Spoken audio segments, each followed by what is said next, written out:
Hola amigos de Diario Criterio, bienvenidos a esta conversación que vamos a tener con Juan Carlos Flores, candidato al Senado de la República, viene de ser concejal de Bogotá y también es el autor de este libro que se llama Los que sobran. Y bueno, el título ya es curioso y viene de una asociación que hizo Juan Carlos con una canción de un grupo que se llama Los Prisioneros, que tienen una canción que se llama El baile de los que sobran. ¿Cómo se te ocurrió esa asociación para titular el libro? Es bien curioso porque la asociación no surgió de inmediato con la canción. Y yo estaba en Moscú hace unos años y había una conversación muy interesante entre los asistentes acerca de la habilidad de varios de los grandes escritores rusos de la primera mitad del siglo XIX para definir con extrema precisión las generaciones. Y alguien mencionó una generación rusa de la primera mitad del siglo XIX, los que sobran, Lishny y Lyudy. Y me llamó la atención porque lo que había encontrado era, independientemente de la riqueza o pobreza de un país, independientemente de que hablase con personas de clase alta o media o clase popular, había o existe una inmensa desazón entre los jóvenes, incluso jóvenes muy estudiados de todos los orígenes sociales, con relación a su futuro. Y la sensación de que no ocupaban o no ocupan, después de esforzarse, el lugar que sienten que se merecen.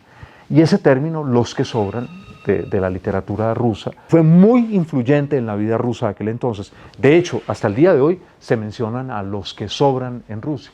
Pero luego, mientras ya una vez tomé la decisión de hacer un libro sobre este tema, eso fue mucho después, ocurre el estallido de octubre del año 2019 en Chile, que volvió a poner esta canción, que era una canción además de mi juventud, y la puso como la canción que todo el mundo cantaba en las grandes marchas de ese mes, que dieron origen a unas transformaciones políticas que hoy han puesto a un hombre de 35 años, que era un joven que protestaba hace 10, 12 años en Chile, en la presidencia de ese país. Ahora, el descontento de los jóvenes pareciera global. Usted lo ve en Chile, también lo ve aquí, también lo ve en Estados Unidos. En Inglaterra, en Rusia, en Francia, en Italia. Es global.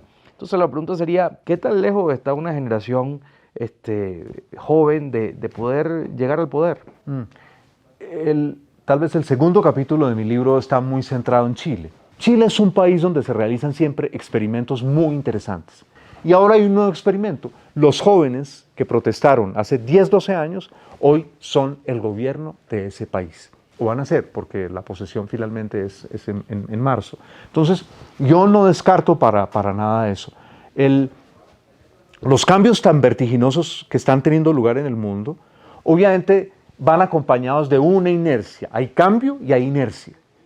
Y hoy en la política prima la inercia, prima la inercia. Entonces, esa pregunta que usted plantea probablemente tenga una respuesta positiva en las próximas 2 décadas.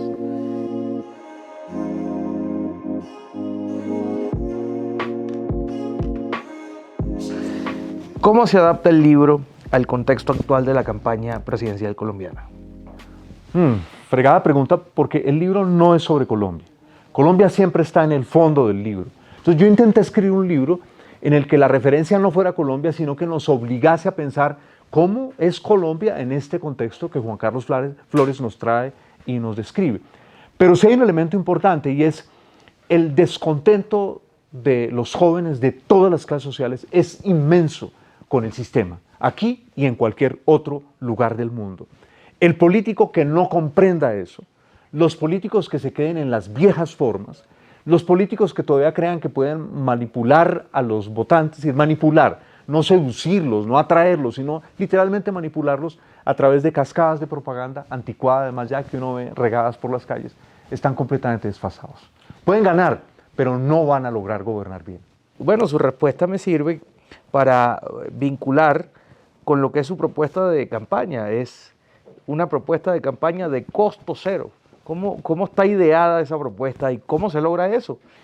Bien, en el año, yo siempre hice en Bogotá campañas políticas muy austeras. Entonces, esas campañas austeras me llevaron el año 2015, cuando estaba decidiendo si me lanzaba a reelección en el Consejo, no tenía mis dudas, y dije, lo voy a intentar, pero con un experimento bien radical. Entonces dije, debo combinar ese deseo de austeridad con la insatisfacción ciudadana y con la existencia de redes. Y le planteé ese experimento a los bogotanos. Si ustedes quieren que yo continúe en el Consejo, si sienten que yo he hecho un trabajo relativamente decente, pues ustedes podrían ahora con su voz a voz contar quién he sido yo, porque me voy a negar a utilizar cualquier tipo de publicidad, cero publicidad.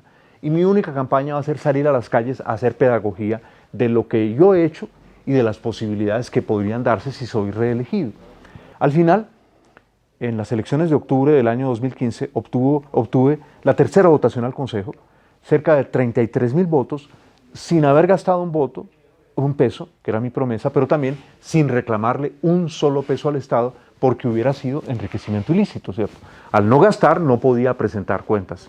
Y eso es lo que me anima ahora a pensar que esto puede ser posible. Pero claro, como todo experimento puede funcionar o puede no funcionar. Bueno, pero de eso se trata también, de ver la viabilidad de las cosas. ¿Cómo ve a la Coalición de la Esperanza hoy? Usted pertenece a ese grupo. Recientemente veíamos un debate donde, bueno, Fajardo y Alejandro Gaviria se dijeron unas cosas. Gaviria lo acusó de tener acusaciones, valga la redundancia. La semana pasada fueron Amaya y Galán los protagonistas de otras discusiones y de otras polémicas. Y antes había sido Ingrid Betancourt y todo lo que significó su salida y sus acusaciones a Alejandro Gaviria y a otros políticos que hacen vida allí. Pareciera que el centro, lejos de estar amalgamado, más allá de que uno entienda que no tiene que haber uniformidad, pero lejos de estar amalgamado, tiene como muchas diferencias. Eso en una campaña tan importante como la de este año, ¿qué consecuencias podría tener?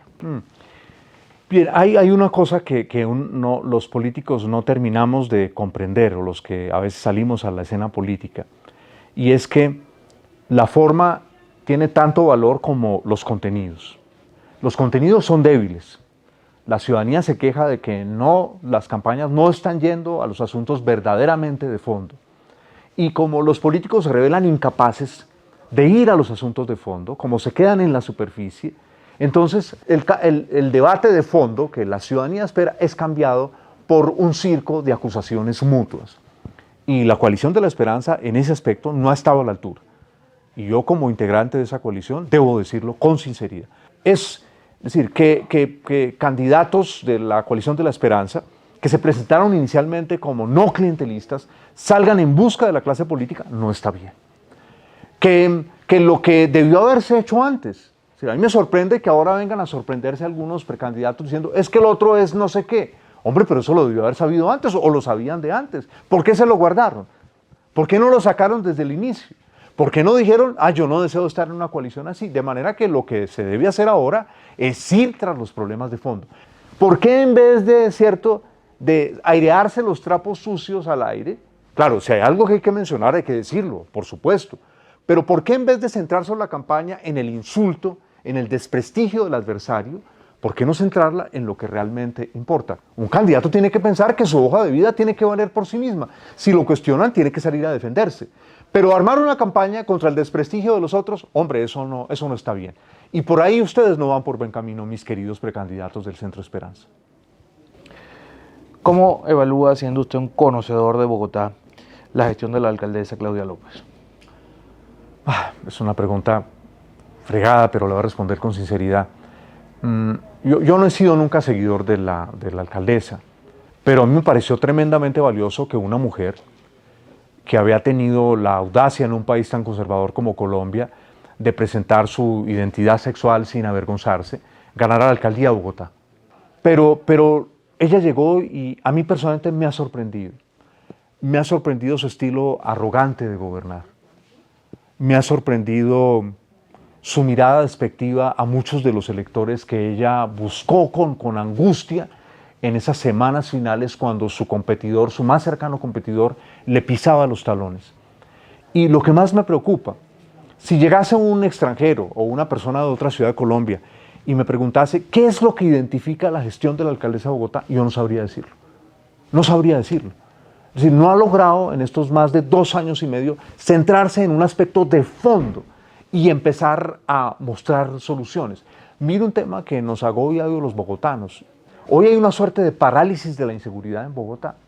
Entonces yo creo que a la alcaldesa le quedan ya menos de le queda un año 10 meses. Eso es muy poco tiempo.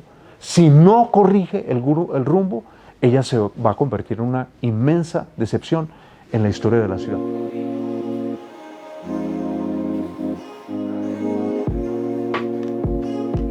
¿Cuáles son las propuestas que tiene Juan Carlos Flores para el Senado si es electo? Bien, yo las llamaría compromisos. Entonces, ¿cuáles compromisos yo asumo? El primero, un compromiso de austeridad que se refleja ya de suyo en la campaña. El segundo, llegar al Congreso para unirme con otros congresistas que lleguen o que ya estén, con el fin de reducir los astronómicos salarios de los congresistas en 50%. Alguien diría, pero hombre, un congresista que se gane 14 millones de pesos es un muy buen salario en Colombia. Acabar con las vacaciones de 3 meses que tienen los congresistas, eso es una bofetada al resto de los colombianos. La gran mayoría de los colombianos no tiene vacaciones y quienes la tienen 15 días hábiles de ley.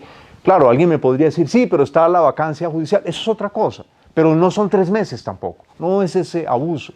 Rechazaría, por supuesto, porque no tengo problemas de seguridad, gracias a Dios, como lo hice de concejal. ¿Para qué le van a dar a una persona que no tiene problemas de seguridad un carro blindado o 2 carros blindados con un sistema de guardaespaldas? Eso nunca lo acepté en el Consejo y nunca me pasó nada. Que lo reciban aquellas personas que verdaderamente tienen amenazas a su seguridad. Ese es el primer compromiso. El segundo compromiso es unirme con otras personas. Tengo una llave en esta campaña, Fernando Rojas, como candidato a la Cámara por Bogotá, y es un compromiso que hemos asumido los dos, unirnos para generar una reforma laboral que acabe con la esclavitud laboral, esa humillación con la que los políticos controlan a muchas personas, ¿cierto? Las someten, las llevan a votar por ellos de las órdenes de prestación de servicios y de contratos infames de corta duración. Yo creo que necesitamos impulsar los libros en Colombia. Los libros nos transportan a otros mundos, liberan nuestro espíritu. Entonces, uno de mis compromisos es promover el libro de todas maneras, promover las bibliotecas públicas en cada rincón de Colombia. Esos son, entre otros, algunos de los compromisos que asumo. Bueno, ese último va de la mano con el espacio que hemos seleccionado para hacer esta entrevista, que son las maravillosas instalaciones que tiene la gran librería Lerner, ¿no? Y pues vale decir que es una propuesta muy interesante y que creo que le haría mucho bien a esta y a todas las sociedades, ¿no? De los países, sobre todo el tercer mundo, que bueno, a veces nos cuesta dar ese salto. Pero Juan Carlos, te quería agradecer profundamente que nos hayas atendido y que hayas querido compartir con nosotros esta conversación, que bueno, empezó sobre el libro y terminó pues hablando de política, de la campaña y de los temas de actualidad. Muchísimas gracias por habernos acompañado hoy aquí en las instalaciones de la librería Lerner. No, a usted mil gracias por esta generosa invitación y por supuesto a la librería Lerner, que es un sitio al que yo he venido desde prácticamente la adolescencia y que es como una casa alterna para mí. Muchísimas gracias, Juan Carlos. Y a ustedes, amigos, muchas gracias por acompañarnos y nos encontramos en una nueva oportunidad.